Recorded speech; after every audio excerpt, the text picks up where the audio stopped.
This is the story of ARHUANRAN, the giant of Benin Kingdom. As the sun rose over the ancient Benin Kingdom, people woke up to another beautiful day.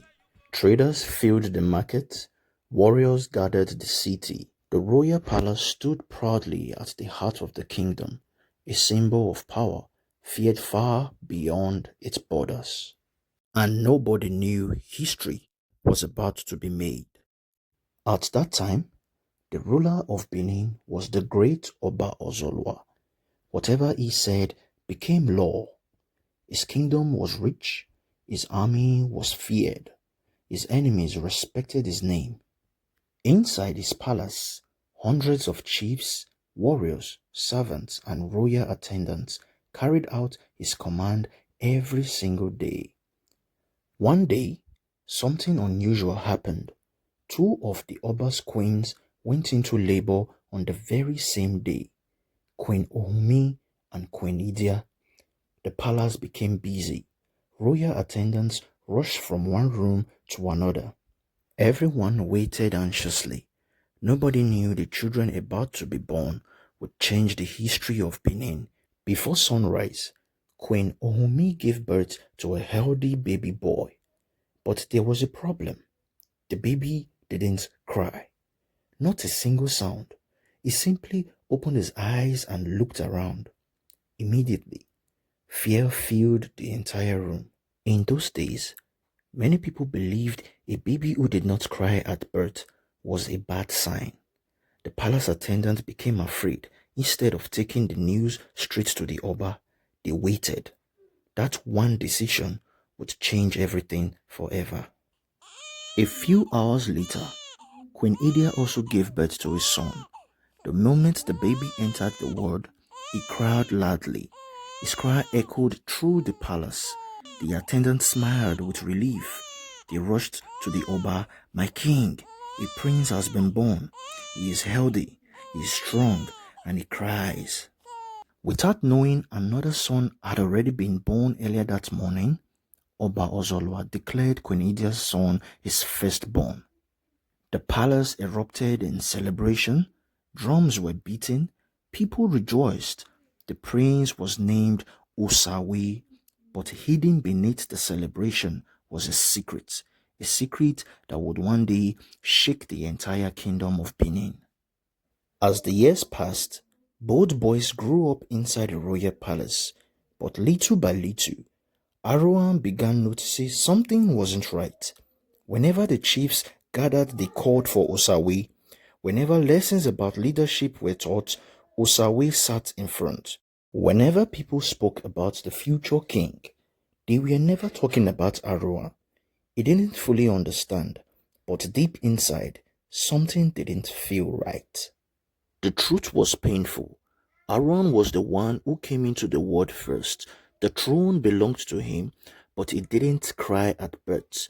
The news of his birth was delayed. Those few hours changed his entire life.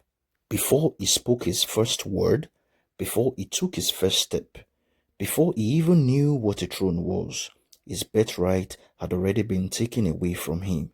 And that was only the beginning of the story. As the years passed, ARHUANRAN kept growing and growing and growing. Before long, he was no longer like every other man.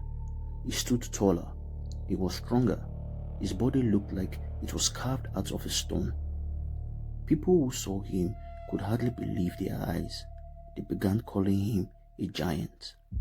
While ordinary men struggled to lift heavy loads, ARHUANRAN carried massive boulders as though they weighed nothing. People would stop whatever they were doing just to watch him. Some cheered, some stood there in complete silence. Others simply shook their heads and said, "This man is not ordinary." His strength became the talk of the entire kingdom. Soon, stories about ARHUANRAN began spreading from village to village. Some said he once uprooted an entire palm tree, not to build with it, not to fight with it, but to sweep the whole city of Benin like it was an ordinary broom. Was it true? Well, nobody knows for sure, but that's the story people passed from one generation to another. Another legend was even more unbelievable. People said the famous Benin moat, the massive trench surrounding the kingdom, wasn't dug by thousands of workers. They believed Arhuan giant's footstep carved it into the earth as he walked. Whether fact or legend, one thing was certain: his name was bigger than what people saw at that time. Whenever Benin went to war, Arhuan was always at the front. The moment enemies seized him, fear entered their hearts. Some dropped their weapons, others fled before the battle even began. He fought with courage, he fought with strength, and victory followed wherever he went. No warrior could ever match him. But despite all his strength, one thing continued to trouble him. Every day, his younger brother Osawe received lessons on how to rule. The chiefs advised him, the elders guided him, the kingdom already saw him as the next Oba. Arhuan watched from a distance. He said nothing, but deep down, the wound never healed, because he knew the truth. The throne should have been his, but it was taken away from him. Years later, Oba Ozolwa became old. He knew his time on earth was coming to an end, so he made a decision. He gave the throne of Benin to Osawe. As for Arhuan, he gave the dukedom of Udo. It was an honor, but everyone knew it wasn't the throne. It was the king's way of keeping peace between his two sons. Arhuan accepted the land of Udo, but accepting Udo did not mean he had forgotten about the throne. As he left Benin City with his followers, he looked back one last time at the royal palace, the palace that should have been his, the palace where he believed destiny had cheated him. From that day on, a new chapter began, and the giant had no intention of living in anyone's shadow. When Arhuan arrived in Udo, he didn't waste time. He wasn't the type of man who sat down feeling sorry for himself. Instead, he got to work. Walls were built, homes raised, the town became stronger every single day. Arhuan wanted Udo to become a city no one could ignore. But buildings alone were not enough. Arhuan began gathering strong young men. Every day, they trained. They learned how to fight, how to defend their land, how to stand together as one. Before long, Udo had become home to one of the strongest fighting forces in the region. People began talking. The giant is preparing for something. Back in Benin, the great Oba Ozolwa was growing weak. Age had caught up with the mighty king. The chiefs, they noticed it. The palace noticed it. Even the people knew the day was drawing near. Soon, a king would sit on the throne. A new king. Knowing his father's time was close, Arhuan made a promise. He said, "When my father leaves this world, I will bury him here in Udo." To Arhuan, this wasn't about power. It was about honor. It was the final respect a son could give to his father. He had no idea someone already had different plans. Then, the day finally came. The great Oba Ozolwa died. The entire kingdom mourned. The palace became silent. Drums stopped beating. People cried for the king who had led Benin through years of greatness. But while everyone was mourning, something unexpected already happened. The young Prince Osawe was no longer a child. He now sat on the throne of Benin. From this point on, history would remember him as Oba Esigie. Before Arhuan could fulfill his promise, Oba Esigie acted first. Under the cover of darkness, their father's body was taken away. Instead of being buried in Udo, Oba Ozolwa was buried in Benin City. By the time Arhuan heard about this news, everything was already over. When Arhuan found out about this, he was very devastated. This wasn't only about a burial anymore. First, he lost the throne. Now, he had lost the chance to fulfill his promise to his father. Years of pain, years of silence, years of watching another man sit where he believed he belonged, all came rushing back at once. And that was the moment everything changed. Arhuan made up his mind. If the throne would not come to him, he would march to Benin and take it himself. The news spread quick across Udo. Arhuan was going to war. Messengers rode from village to village. Warriors answered the call. Blacksmiths sharpened their sword. Spears were prepared. Shields were brought out. The giant was no longer preparing. The time had come. He was marching to Benin. But Benin was not caught by surprise. Inside the royal palace stood one woman who understood exactly what was coming, Queen Idia. She was more than the mother of Obaesige. She was wise. She was fearless. She understood war better than many commanders, and she was determined to protect her son's throne, no matter the cost. Before the battle began, Queen Idia sought guardians according to the traditions of her people. She met with respected spiritual elders and royal priests. Sacred rituals were performed. Prayers were offered. Blessings were sought for the kingdom. The people believed the battle would not be won by strength alone, but courage and wisdom would decide the outcome. Finally, the day arrived. Aaron's army stood on one side, Benin's army stood on the other side. Thousands of warriors faced one another. The air was silent. No one moved, no one spoke. Every man knew that once the first weapon was raised, there would be no turning back. Then, the war drums sounded. Battle on echoed across the land. Warriors charged from both sides. Spears flew through the air. Shields crashed together. The earth shook beneath thousands of running feet. The battle for the future of Benin had begun. In the middle of the war, one man stood above every other man. ARHUANRAN. He fought with unbelievable strength. Every swing of his sword sent enemies running. Warriors who had never seen or known fear suddenly found themselves stepping back. The giant lived up to every story people had ever told about him. But Queen Idia never allowed fear to control her. She remained calm. She encouraged the warriors. She directed the commanders. She adjusted the strategy as the battle unfolded. Little by little, the tide of the battle began to change.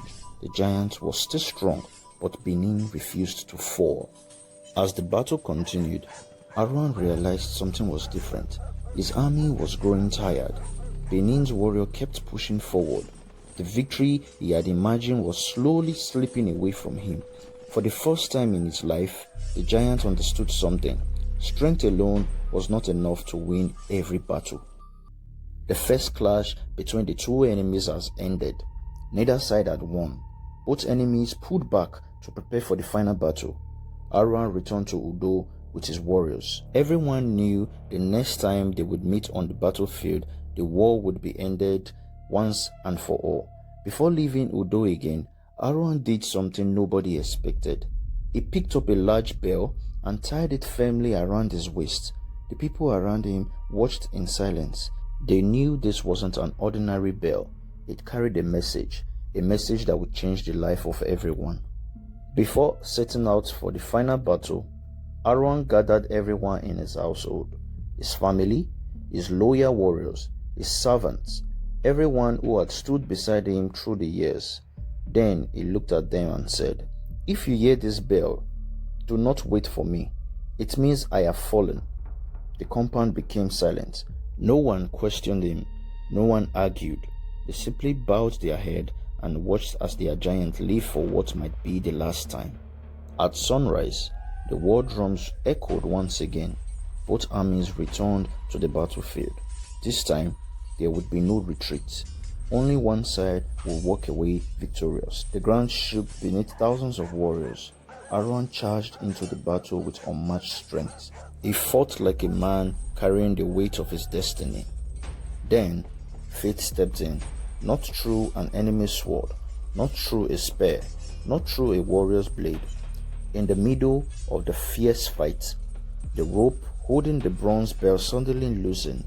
The heavy bell slipped from ARHUANRAN's waist. It struck the ground. Its sound roared across the battlefield. One small accident will soon destroy everything ARHUANRAN has built. Back in Udo, the sound of the bell reached ARHUANRAN's household. The moment they heard it, their hearts sank. Some burst into tears. Others stood frozen in disbelief.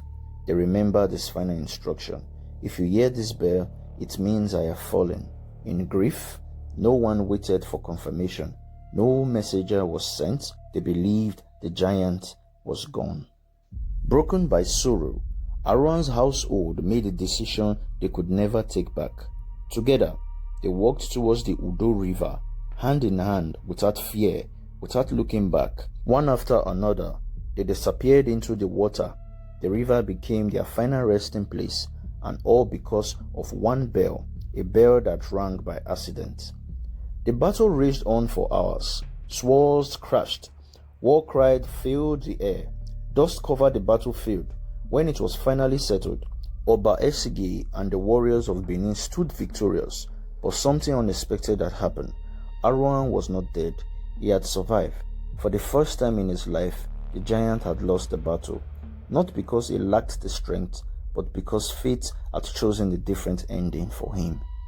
With his head held high, ARHUANRAN left the battlefield. No army followed him. No friends walked beside him. Every step felt heavier than the last. His body was still as strong as ever, but inside, his heart carried the weight of the defeat. Little did they know an even greater tragedy was waiting for him at home. As ARHUANRAN entered Udo, something felt wrong. The streets were unusually quiet. The laughter of children was gone. He hurried towards his compound, but when he arrived, it was empty. No one came out to welcome him. No footstep, no voices, only silence, the kind of silence that makes your heart to race. Confused, ARHUANRAN searched everywhere. Then, he made his way to the Udo River. What he found there broke him. The people who had stood by him, the people he called family, were all gone. They had believed the bell. They had believed that he was dead. And because they acted before knowing the truth, the river had claimed every one of them. For the first time, the giant who feared nothing could not hold back his tears. ARHUANRAN stood there in silence for a very long time. He said nothing, then slowly he reached for the coral beads around his neck, the symbol of his royal blood, the symbol of the throne that should have been his. He gently removed the necklace and hung it on the branch of a nearby tree. It was his way of letting go, not only of the throne, but of the life that he had fought for. Then he looked at the sword that he has fought countless battles with, the sword that had never failed him. He drove it deep into the earth, then covered it with soil. The greatest warrior that Benin had ever known had laid down his weapon forever. There would be no more wars, no more fighting, no more dreams of becoming the king. With nothing left to live for, ARHUANRAN turned towards the river. He walked slowly into the water, step by step. Without looking back, the river rose to his knees, then to his waist, then to his shoulders, until the giant disappeared beneath the water. And from that day, no one ever saw ARHUANRAN again. Some say the river took him. Others believe the spirit became one with the land he loved. But everyone agrees on one thing: the giant was no more. Many years passed, then decades, then centuries. Kings came and went. Empires rose and fell. But the Udo River remained. Every morning, as the sun rises over the calm waters, the river seems to guard a story that refuses to die. The story of a giant who walked into the waters and never came back. Even today, the great Benin moat still stands as one of the greatest achievements of the ancient Benin kingdom. For generations, people have admired its size and wondered how such a massive structure came to be. And among the stories passed down from one generation to another is the legend that the footprint of ARHUANRAN helped shape the mighty moat. Whether history or legend, his name has never been forgotten. Today, Benin City is a modern place, but beneath all that, the spirit of the ancient kingdom still lives on. Its traditions, its cultures, its stories, and among those stories is the name ARHUANRAN. A prince whose memory has survived the passing of time. So what destroyed ARHUANRAN? Was it war? No. Was it a stronger enemy? No. It was a birthright lost before he could even cry, a promise he could never keep, a misunderstanding that lost innocent lives, and the cruel hand of fate. ARHUANRAN is remembered as one of the most strongest men in the history and tradition of the Benin Kingdom. Yet his strength could not protect him from the twist of destiny. This is why even today his story is still told, not because he became king, but because he never did. And perhaps this is what makes the legend of ARHUANRAN one of the most unforgettable stories ever told in the Benin Kingdom. And the next time you hear someone speak about the giant of Benin, you will know the reason.